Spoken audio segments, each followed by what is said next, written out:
Olá galera, meu nome é Vinícius, sou da XYV Informática, em parceria aí com eu sei seu IP. E nessa série de posts sobre tecnologia, vamos falar sobre o HTML5 hoje, que vai ser implementado, está sendo implementado nos navegadores. Mais especificamente vamos falar de formulários no HTML5.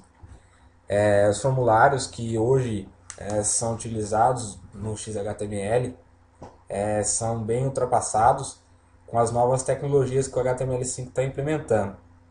Só que temos um problema sério quando falamos disso, porque os browsers ainda não estão 100% funcionando. Muitas coisas os browsers não executam no site corretamente, e aí o HTML5 acaba ficando não utilizável ainda na questão de formulário. Tá? Eu criei um arquivo aqui na minha página, no meu desktop, qualquer nome que você quiser colocar aí. Eu vou usar o editor Notepad para editar essa página. É bem simples, recomendo que você já tenha conhecimento em HTML, porque isso não vai uma videoaula, em si é apenas uma demonstração dos novos elementos. E vamos falar um pouco sobre o formulário, tá? Não teve muitas mudanças assim na questão dos atributos, apenas alguns. O que teve muita mudança foram nas inputs, tá? Então, você faz o formulário da forma que você quiser, se quiser colocar label. Vou fazer um bem simples, não vou colocar nem label. Apenas mostrando aqui ó, os campos, text, campo clássico, input type, text, isso não muda, tá? E o name, colocar nome. A sintaxe é a mesma, tá? E repare no HTML5 que basicamente não muda nada, tá? Se você vier aqui no site do W3 Schools, você vai ter uma parte específica só para formulários de HTML5, e aqui mostra os navegadores, as inputs, tá? Cada tipo de input, e os navegadores que suportam aquele determinado elemento novo que foi implementado. Eu tenho reparado que o Opera é um navegador muito bom para esse HTML5, pelo menos ele tem implementado com mais rapidez esses elementos. O Internet Explorer é um dos piores para usar, não atacando o Microsoft, mas infelizmente é muito ruim. E o Chrome e o Safari têm ficado no meio termo, tá? Eu estou usando aqui o Chrome e nós vamos trabalhar com ele aqui nossa página. E aqui o texto normal você preenche da forma que você quiser, tá? Normal. Agora, entre as nossas dicas aí, vou falar um pouco sobre as implementações. Tem uma implementação muito interessante no HTML5, que é um atributo chamado pattern. Esse atributo aqui, acho que o Notepad mais nem vai colocar cor, porque acho que não entende ainda o que é isso. Esse pattern aqui, para quem trabalha com programação, sabe que é uma máscara de entrada, né? Ele não permite que você adicione textos que não coincidam com esse elemento que você quer colocar. Então, basicamente, se você quiser colocar apenas caracteres alfa, então você coloca no partner de A a Z. No caso aqui ele só aceitaria os minúsculos, tá? Se eu quisesse os maiúsculos também, colocaria aqui de A a Z maiúsculo também, tá? Então, basicamente, você vai ter uma máscara. Não chega a ser uma máscara, mas você vai ter um tipo de validação desse elemento. Muitos elementos no HTML5 eles imunizam muita validação que era feita no JavaScript, tá? Porém, ainda não é 100% implementado. Aqui embaixo eu vou colocar o input, submit, apenas para a gente ter a noção aí do que acontece. O que acontece bem legal também, você pode setar aqui outros atributos, que a gente vai falar já. Por exemplo, o required, que é um atributo que obriga o usuário a preencher aquele campo, tá? Sem que você precise fazer nenhum tipo de validação em JavaScript. Então, basicamente, tá aqui o meu texto. Se eu tentar enviar isso no HTML5 rodando no Chrome. Se você tentar no outro navegador não der certo, é porque muito provavelmente o navegador ainda não suporta essa tecnologia, tá? Então, repare que se eu tentar digitar aqui, ele vai aparecer a mensagem, ó, preencha este campo. E se eu tentar cadastrar algo que não seja as letras que eu estipulei lá, que é de A a Z, ele informa que você não pode fazer esse tipo de operação. É muito legal essas novas tecnologias que foram implementadas, que dava um trabalho do caramba implementar isso aí no JavaScript, né? Fazer a validação. Se você estava usando jQuery, ia ter que usar um plugin e tal. Agora está bem mais fácil. Então, se eu digitar letras aqui, ele aceita. Então, se eu digitar letras, é só mudar o partner aqui, inverter de A a Z, fazer a A, com mais aqui. Esquecer isso aqui dá errado. Então, se eu tentar cadastrar, ele passa e envia a página para você. Se eu colocar números aqui, ele já não deixa. Por exemplo, eu quero caracteres alfanuméricos. Aí eu coloco aqui de 0 a 9 e aí ele aceita, passa a aceitar caracteres alfanuméricos. Coloquei número e letra. Eu estou usando espaço, né? Eu teria que colocar o espaço aqui.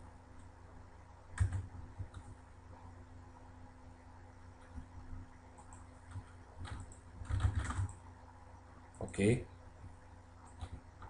Tá ok? Então esse é o partner, tá? Então você pode fazer dessa maneira que funciona. Certo? Pode fazer dessa maneira que funciona. Prosseguindo dos tipos de campo, eu vou criar um outro aqui que é o tipo number. O tipo number é bem interessante, é um objeto novo aí, já muda bastante. Ele não vai ter o partner. Como ele é do tipo number, eu coloquei o required nele aí também. Ele vai criar para mim, ó, essa barrinha do lado que eu posso selecionar os números, tá? Aí é o número que você quiser. Se eu quero definir, por exemplo, que ele vai só de 0 a 9, eu posso colocar aqui duas propriedades novas também, que é o min 0 e o max, que ele estipula aí 10. Então, se eu pegar aqui e tentar passar de 0, ele não vai. Se eu digitar menos 5, tentar passar aqui, ele não vai. O valor deve ser maior ou igual a 0. Tá vendo? Então, se eu tentar digitar 11 aqui, tentar passar, ele dá errado também. E se eu for na base da seleção, ele não deixa eu passar acima de 10. Bem interessante isso também. Outros campos foram implementados, tá? Tem muitos campos do tipo e-mail. O tipo e-mail é bem interessante. Que da mesma forma que ele faz a validação do número, ele também faz a validação do e-mail, sem que você precise fazer o JavaScript disso. Então, se eu colocar aqui, ó, Vinicius, hotmail.com, tentar enviar. Opa. Aqui. Ele falou que esse é um endereço de e-mail inválido, evidentemente. Se eu tirar o arroba aqui, ou tirar esse aqui, ele ainda fala que está errado, até que eu preencha corretamente. Então é interessante. Outros tipos de campo também. Tem um que só funciona no Opera, que é esse tipo color. Para quem trabalha com design, esse tipo color seleciona uma paleta de cores. Vou até tirar esse required daqui. Tirar os requireds, deixar só no primeiro.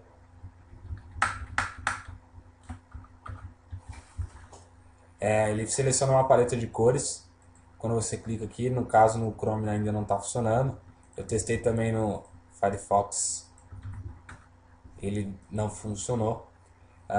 Só no Opera que está funcionando. Você clica aqui, ele gera uma cor hexadecimal para que você use numa aplicação, por exemplo, quer definir um tema de usuário e tal, sem que você precise fazer nenhum tipo de implementação no JavaScript. É bem legal.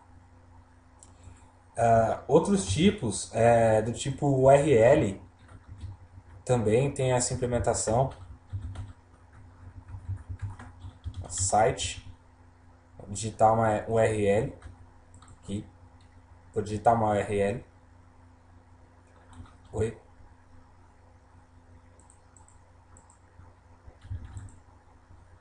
Ele fala aí que a URL está errada, até que você cadastre certo. Evidentemente, toda URL tem o HTTP //. Então, é bem interessante esses novos campos. Pelo menos os que estão funcionando eu já tenho usado nos meus formulários, tá? Tem outros campos, por exemplo, do tipo range, que também tem um teor numérico nele. Então, se eu colocar range aqui e colocar o min e o max nele, em 0 e max 10,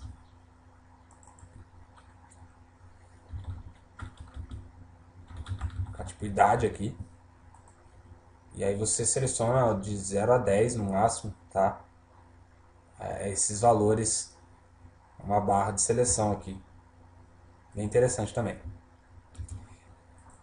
Outro tipo campo é telefone, tá?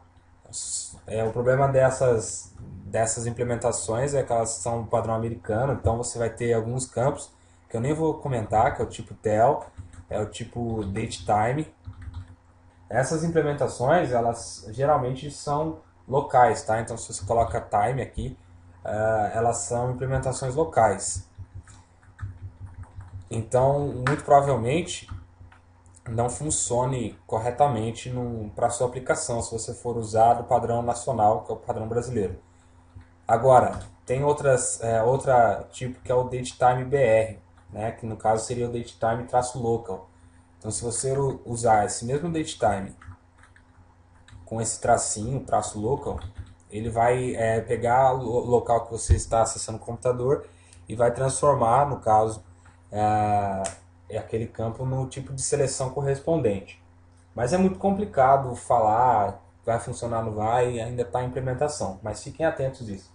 Tem bastante formatos aqui que eu não vou falar, que é o formato time, o formato date, o formato wiki, o mount. Deixa eu ver se eu lembro mais um. Eu acho que não. Tem outros formatos, tipo file. Tipo file é bem interessante, que já no caso já tinha, mas agora tem outra opção. Vou até falar desse file, que esse file pode falar. Por exemplo, colocar um arquivo aqui, ó, put type file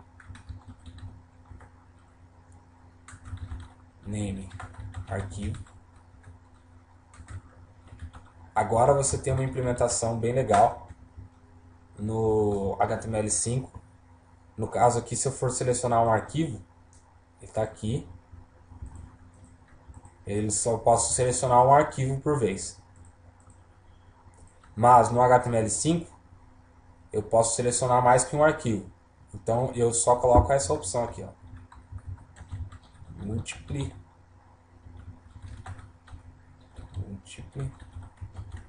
Creio que isso até tinha nos outros modelos. Tá aqui. Então posso selecionar mais que um.